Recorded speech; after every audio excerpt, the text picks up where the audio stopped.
पूज्यपाद स्वामी जी महाराज का ये भजन परमेश्वर के स्वरूप को वर्णन करता हुआ सच्चित एवं आनंद स्वरूप है परमात्मा। मैं उनको वंदना करता हूँ। वंदे रामम, उनको राम शब्द से संबोधित करके तो मैं वंदना करता हूँ। गीता जी में भी साक्षरों आज भगवान के स्वरूप का ही वर्णन है। 10वें अध्याय का शुभारंभ होता है विभूति योग नामक 10वां अध्याय। विभूति अर्थात विशिष्टता, विशेषताएं, वैचित्र, जो कुछ भी अद्भुत सा दिखाई देता है भगवान श्री इस अध्याय में वर्णन करेंगे। वह सब कुछ मुझसे है। इंसान में मैं इस रूप से हूं, पीपल के पेड़ में ऐसा हूं, चंद्रमा में ऐसा हूं, सूर्य में ऐसा हूं। ये सब विभूतियां, विशेषताएं, विशिष्टताएं भगवान श्री इस अध्याय में वर्णन कर रहे हैं। अर्जुन का कोई प्रश्न नहीं, पर अर्जुन की प्रीति पर भगवान श्री डुले हुए हैं। वो है तो मुझसे प्रीति करने वाले को मैं अब वह बताऊंगा। विशेषण देखिए, मुझसे प्रीति करने वाले को मैं तो पूछ नहीं रहा मुझसे, लेकिन तेरी प्रीति है मेरे साथ, फिर मेरी भी है। तो उस प्रीति के कारण मैं तुम्हें ये बात बता रहा हूं। मन इस अध्याय में भगवान श्री भूमिका तैयार करेंगे ताकि अगले अध्याय में अर्जुन तैयार होकर कहे मैं वह सब कुछ देखना चाहता हूं। तो विश्वरूप दर्शन अगला अध्याय भगवान श्री शुरू करेंगे। 11वां अध्याय भूमिका बना रहे हैं। पढ़ेंगे सत्संग। इसमें अनेक गुणों, अनेक वस्तुओं, अनेक व्यक्तियों का वर्णन करते हैं जिनमें मेरा विशेष प्रकाश कार्य करता है।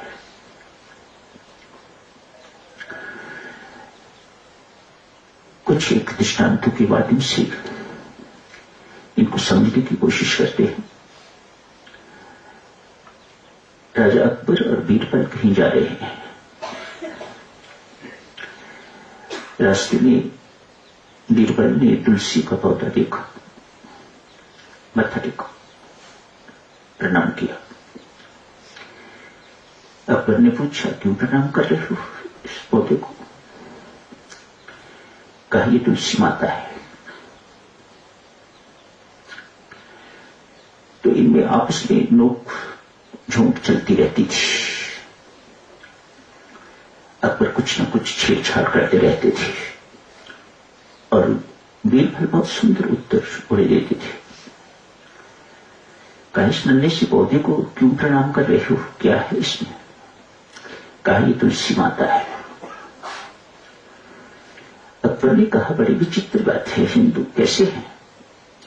कभी तुलसी को माता कहते हैं, कभी गौ को माता कहते हैं, कभी पृथ्वी को माता कहते हैं, पर जो माता है वो माता है ही। मैंने सुना है ये परमात्मा को भी माता कहते हैं, मां कहते हैं। प्रत्येक माए हैं हिंदुओं की। एक व्यंग सा कसा और तुलसी को टांग मार दी राजा अकबर ने। बुरा लगा बीरबल को, लेकिन परमेश्वर ने सदा बीरबल का साथ दिया है, खासकर राजा अकबर की बुद्धि को ठीक करने के लिए, तंदुरुस्त सात्विक रखने के लिए। आगे चलते गए तो बिच्छू बूटी दिखाई थी। यहां बहुत होती है बिच्छू बूटी। आप लोग चटनी भी बनाते हो बिच्छू बूटी की। कहते हैं पेट की एसिडिटी के लिए बहुत अच्छी मानी जाती है, हाइपरसिडिटी जो होती है। बीरबल ने उसे प्रणाम किया बिच्छू बूटी को। अब ये कौन है? अकबर ने पूछा। ये हमारे पिताश्री हैं, इसलिए भिक्षुबूटी को प्रणाम किया। बादशाह अकबर ने उसे भी ऐसे ही टांग मार दी जैसे तुलसी को मारी थी। भिक्षुबूटी के स्पर्श करने से सारे शरीर पर, विशेषतः जहां स्पर्श किया जाए वहां खारिश शुरू हो जाती है, खुजली शुरू हो गई। राजा अकबर खारिश कर रहे हैं। एक ऐसा बाप है हमारा। राजा अकबर बीरबल को कहता है, मेरे सारे शरीर पर खारिश। कहा, बादशाह सलामत, आपने मेरी मां का अपमान किया था, पिता ने बदला लिया है, कैसे ठीक होगी? राजा अकबर पूछते हैं, ये कैसे ठीक होगी? कहा, चलो मेरी मां के पास क्षमा मांगो, तब ठीक हो जाएगी। कहते हैं हरिदास जी, सुना है ऐसा कि तुलसी का रस लगाने से जहां खारिश होती है भिक्षुबूटी के साथ में ठीक हो जाती है। विभूति योग, ये परमात्मा की विभूतियां हैं।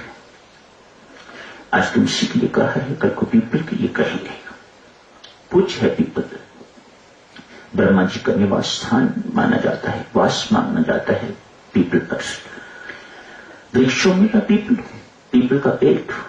आप विभूति योग में ऐसी बातें अनेक, पर हम लोग ऐसे नहीं मत्थे टेकते पीपल को, तुलसी मां की पूजा ऐसे नहीं करते। कारण है इनके पीछे भगवान श्री ने स्वयं कमिट किया हुआ है, स्वयं कहा हुआ है इन चीजों के लिए कि इनमें मेरा वास है, विशेष वास है इन चीजों में मेरा, तभी हम इनकी पूजा करते हैं। हिमालय पर्वत इतना उच्च है, पर्वतों में मैं हिमालय पर्वत हूं। अनेक सारी बातें इस विभूति योग में पढ़ोगे आप। तुलसी की महिमा देवी सज्जनों और थोड़ी वर्णन करते हैं। एक राजा के पास एक युवक मुसलमान नौकर है, बड़ी देर से नौकर है, राजा की निजी सेवा करता है। आज क्या देखते हैं कि उस युवक के गले में तुलसी की माला, मुसलमान है। राजा बहुत चकित देख, पहले कभी देखी नहीं, शायद ध्यान से देखा नहीं पहले कभी, कब से है पता नहीं, लेकिन आज दृष्टि तुलसी की माला जो गले में डाली हुई थी उस पर पड़ी। पूछा, क्या तुम हिंदू हो गए हो? राजा ने पूछा। नहीं साहब, फिर ये तुलसी की माला तुम गले में डाली हुई है? तुलसी की माला तो हिंदू डालते हैं, देवी देवताओं के गलों में डाली जाती है, इससे नाम जपा जाता है, इत्यादि इत्यादि। एक मुसलमान युवक ने इसे क्या करना, क्यों डाली हुई है गले में?